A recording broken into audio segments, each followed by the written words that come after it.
Good afternoon, everyone. Thank you very much for the opportunity to present the conference today. I'm delighted to be here. My name is Ciara Bradley, and I am presenting and coming to you from Ireland, from Maynooth University, where we welcomed you for the World Community Development Conference in 2018.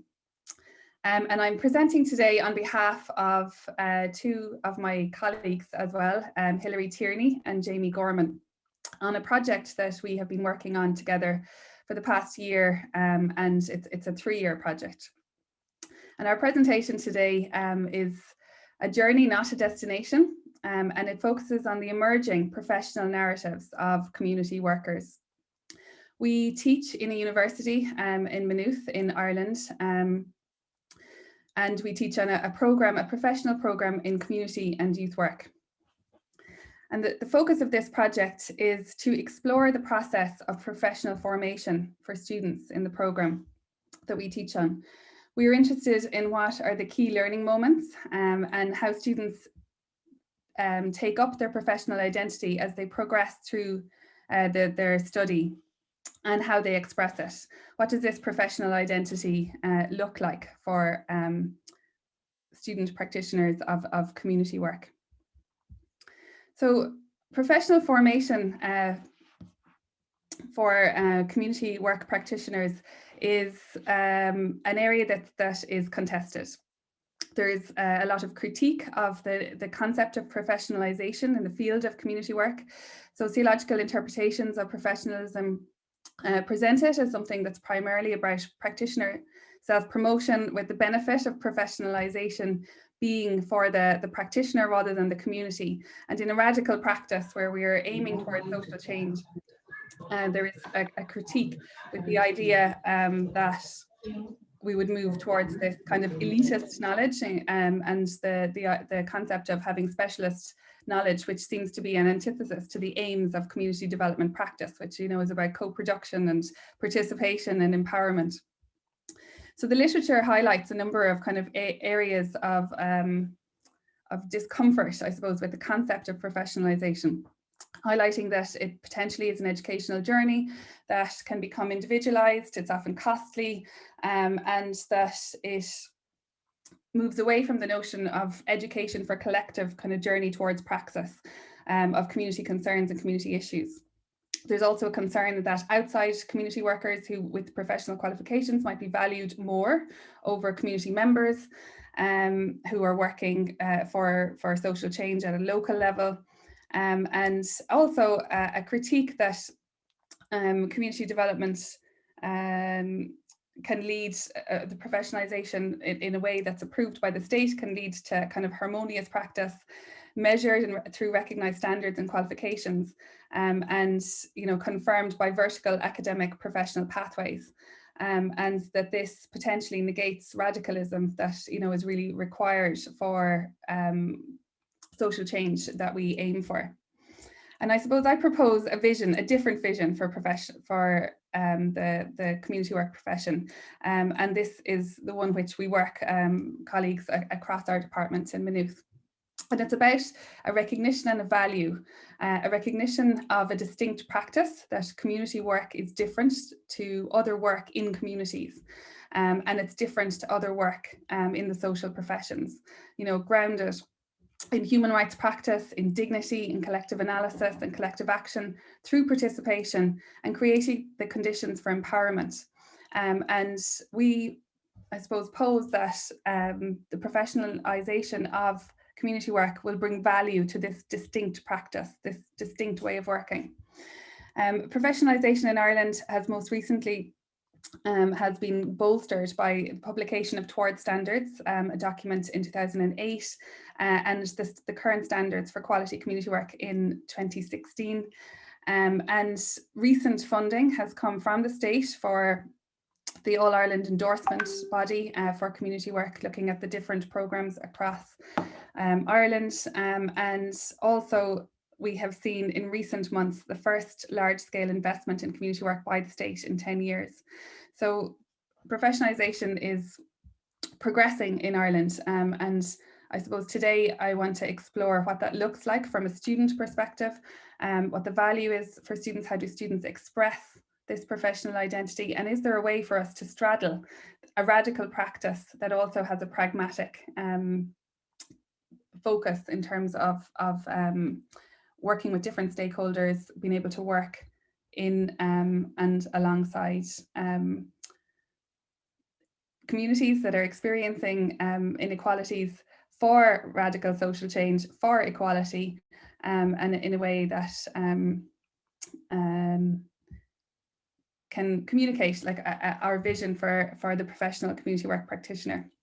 So community work, as we define it, is a developmental activity comprised of both a task and a process. The task is social change, as we've talked about, to achieve equality, social justice and human rights, and the process is the application of the principles of participation, empowerment and collective decision making in a structured and coordinated way. The vision we have for the professional community work practitioner is a commitment to the goal and principles of community work, a commitment to structural analysis, and a commitment to a relational practice, a knowledge, a theoretical knowledge, grounded in rights-based practice, skills, knowledge, and a commitment to continuous professional development, and a vision for the potential of the practice. And I suppose before we move on to the study, just thinking about like, why is a robust professional identity important? And it really is because of the challenging nature of the work. Community work is about a journey from the real towards the ideal. It's concerned with the analysis of social and economic situations at a high level, and it's concerned with collective action for change based on that analysis. And it requires the practitioner to be able to do multiple different ways of working and at different levels all at the same time, with and alongside communities within the state, against the state, and ultimately for the state, for more equality within the state. So what's the context then for us? So we have professional programs in community and youth work. It's a dual professional qualification, and we see them as mutually reinforcing each other. And today I'm just going to focus on community work. We have a Bachelor of Social Science, and that's the program within which we've undertaken this particular piece of research. That runs 3 years full-time or 4 years for part-time in service. So for students who are working already in community work. And we cover a range of areas from the social science theoretical kind of analysis frame, community and youth work theory and practice, of course, and professional practice through classroom-based skill development, as well as very importantly 3 14-week fieldwork placements in community work and youth work organisations. And we have a commitment, and I think this is crucial in terms of our recruitment. We have a commitment to take students who are from the communities where community work takes place. Often our students are first generation students, or the first person in their family to have attended university.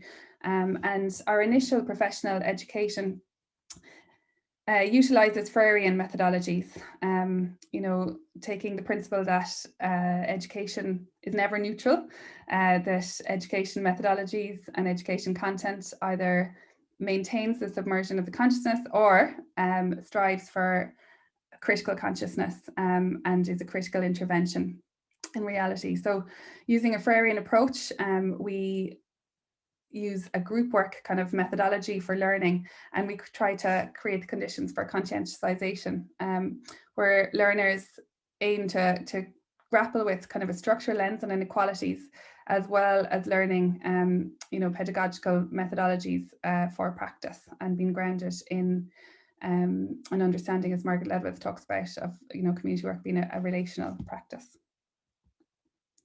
So this particular piece of research was worked on by myself and my colleagues Hilary and Jamie, as well as the students of the third year of the programme, so the final year of the programme, as part of their research project. So they're also collaborators on the research project overall. And the aim was to get an understanding of what the key learning moments are for our students in their journey towards professional formation, and what can we, learn from our understanding for how do they take up this professional identity, how do they form this, and what does it mean for the practice. So we have interviews from 44 students. Over 2 years, the students interviewed each other in pairs. And this really had a positive effect of removing the kind of power between the interviewer and the interviewee, and created the conditions for much more freedom for the students to articulate their own experience and perspective. So in terms of preliminary findings, then I will take you on a whirlwind tour. So we found that critical consciousness was a key aspect of the students' professional kind of development journey.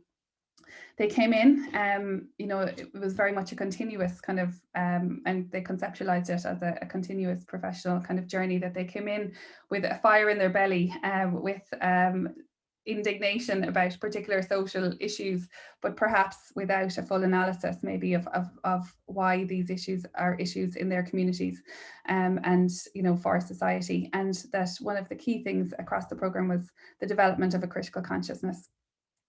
Self-awareness and personal transformation was also a core part of the programme that students talked about.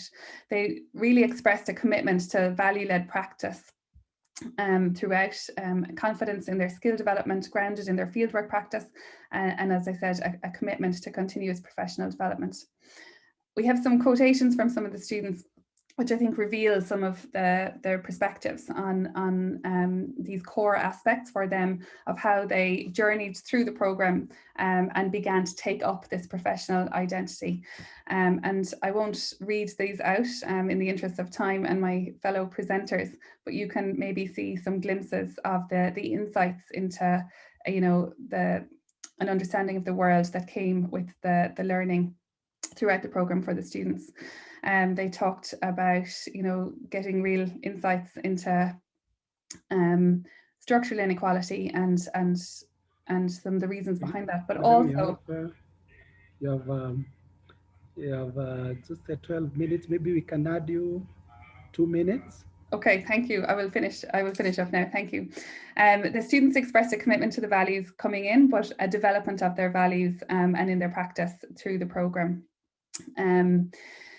They talked, very articulately about the theories that had an impact on their analysis and their commitment to a relational practice as professional workers. And in terms of articulating how they took up their professional identity, they talked about, that skill development and fieldwork practice being a crucial component of it, and also, the feedback and engagement with supervisors, with supervision, and managing professional boundaries being a way of it being able to express, this emergent professional identity.